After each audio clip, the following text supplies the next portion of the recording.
This is another story that we've been following very closely in our community. We know that there's been some measures put in place in places like Hinsdale to try to combat the issue of e-scooters and e-bikes on the actual streets. And we've seen a lot of children that are now riding these. Some of them go, I'm talking 30 miles per hour plus, and there's no driver's license required for this or anything. And so safety is the top priority here. And here to talk about this is 19th Ward Alderman Matt O'Shea, who has introduced a resolution calling for hearings on safety regulations and the use of electric scooters on public ways right here in the city of Chicago. Alderman O'Shea, it's always a pleasure. Thank you so much for being here. Thanks for having me on, Tia. This is a really important topic. This is about safety of our children. Let's talk about it. What have you seen in your ward, maybe even outside of your ward, that led you to the point where you felt like I have to do something about this? So over the course of the spring into the summer, and when the weather started to warm up, you started to see more and more scooters. What I would describe in the, April and May as more of the shared scooters that have contracts with the city. And then as the summer kind of really hit, I saw more and more private electric scooters flying up and down the streets and sidewalks of my community.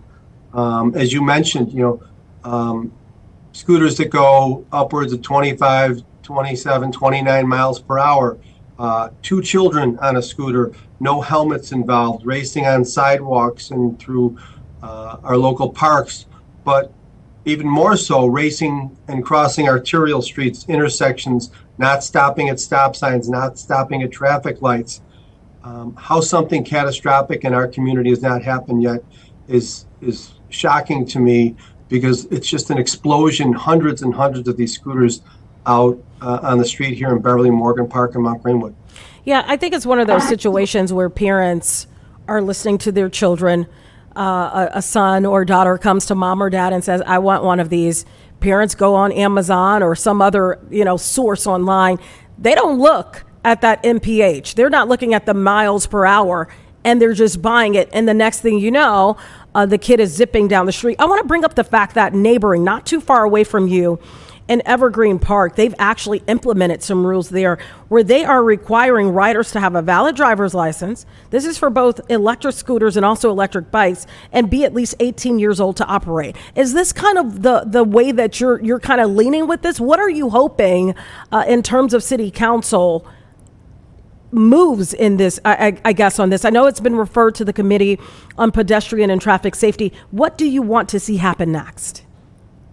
So just to kind of back up a little bit, yes, Evergreen Park, my neighbor to the west, just introduced legislation a few weeks ago, passed legislation, but also neighboring the village of Oak Lawn this week put significant measures in place, banning electric scooters for young children.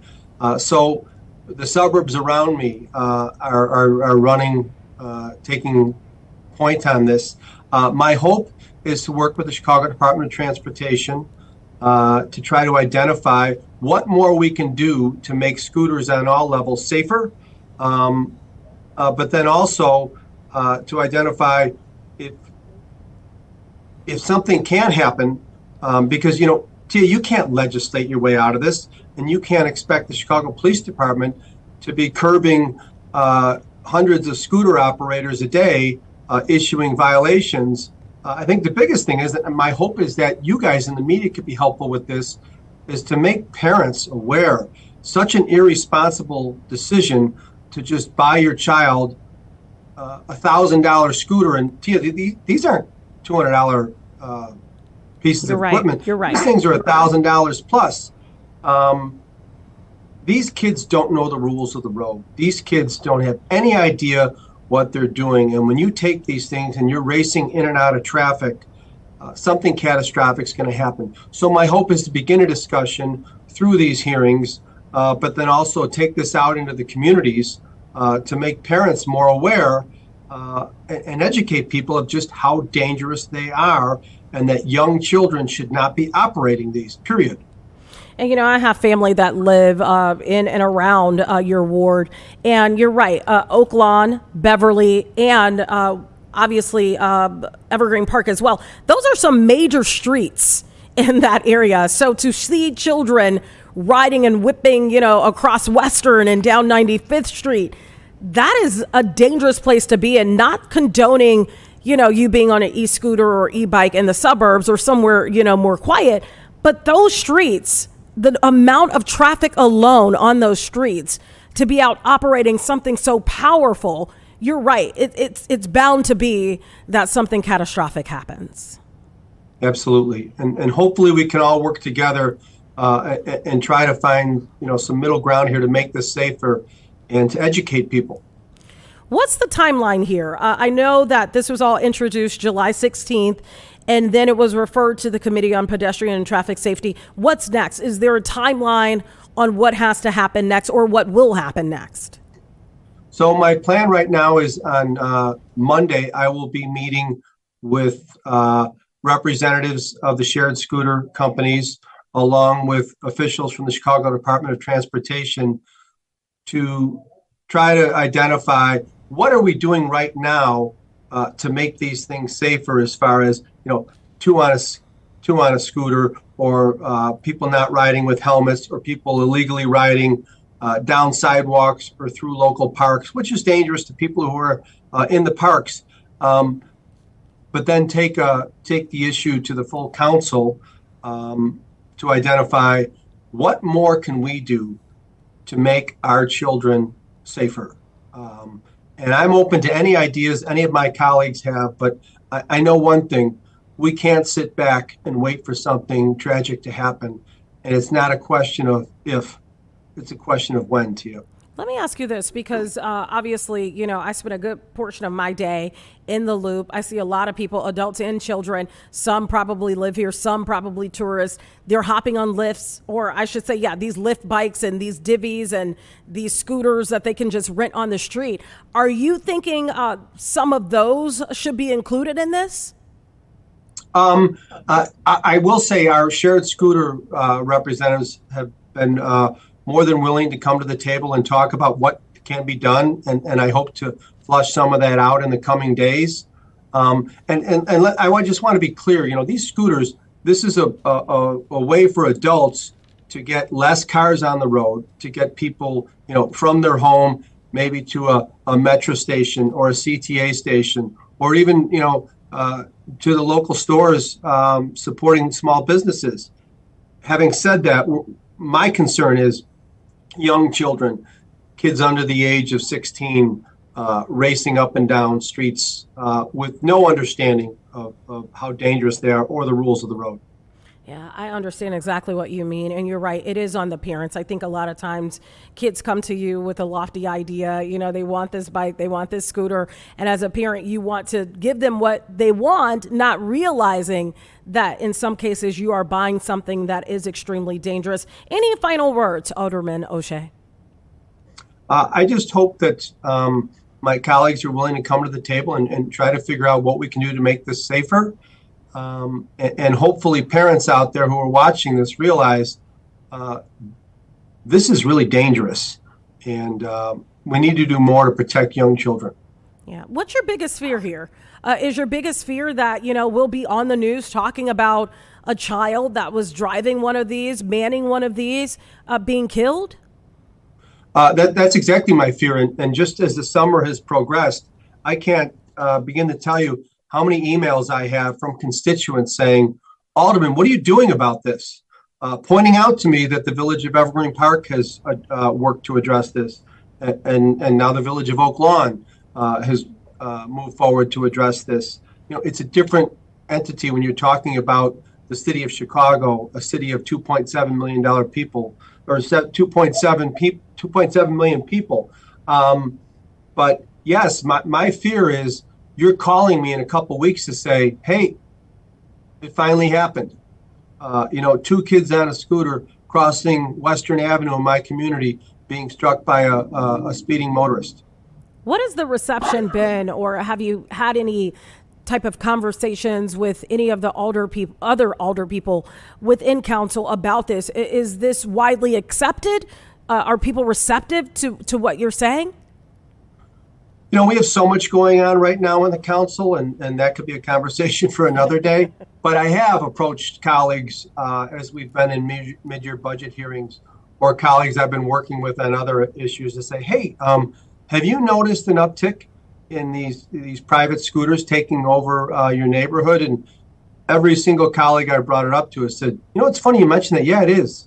And some has gone so far as say, like, yeah, I've been trying to figure out what we could do to try to work on this. So I'm like, well, I've got a resolution that we're going to have a hearing, and I hope to be able to work with you on that. So more and more people have taken notice the significant increase in scooters in their community.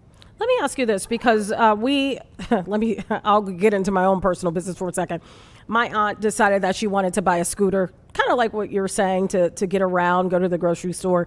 She didn't realize how fast this thing goes. And so then once she realized, oh my goodness, this thing goes 30 to 35 miles per hour, she was ready to pawn it off, give it to someone else. There was nothing that she saw. And really, I went through the write-up of it, and it never really indicated that it went that fast. Do you think that there should be something where when you go to buy these online, they say, because at that speed, in my opinion, you should have a driver's license.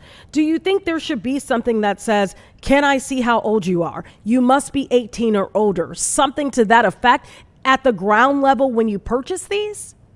Absolutely. Absolutely. These things are so dangerous. And it's just what you said.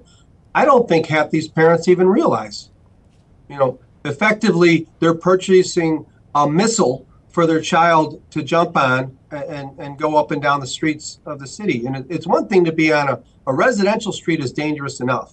And we've had multiple reports of, someone open up their car door and someone's flying by on one of these things. T, the other thing is I have spoken to officials at both University of Chicago Medical Center and Advocate Christ Medical Center, which is the hospital not far from my community in Oak Lawn. And they both told me, yes, absolutely, the amount of people being treated in our emergency room is going through the roof. People on these electric scooters, the injuries. I had a young girl from my neighborhood fracture her arm, spend the summer in a cast. And more of those stories are popping up. I do want to say this too, and I'm not trying to put a damper on the e-scooter or e-bike business. But in some cases, I'll give you the example of my aunt who bought one. It looked very innocent. Honestly, it looked childlike. The way that it was, and I think that's why she was under the impression that it was, a low-level, slow-moving scooter. The colors that it was, the design, it was almost like, honestly, like targeted for a child, but has the capacity for an adult, if that makes sense. Exactly. That's exactly it.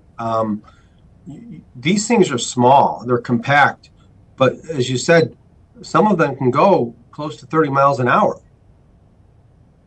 I mean, literally with the press of a button, because I went to see what she was talking about.